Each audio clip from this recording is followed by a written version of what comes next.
painting.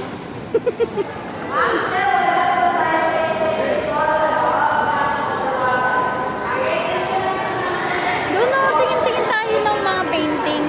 Kunyari may alam tayo. Sino ka tayo doon? Judge natin. Tawag sa painting. Is judge. Dito po tayo sa Art Gallery of Taguig. Glass house. Sorry. Hoy, huwag ka tumapak dyan.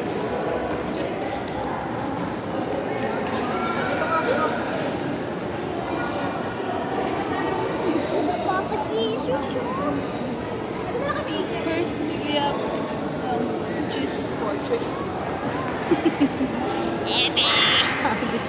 Gusto niyo mo. Halika na.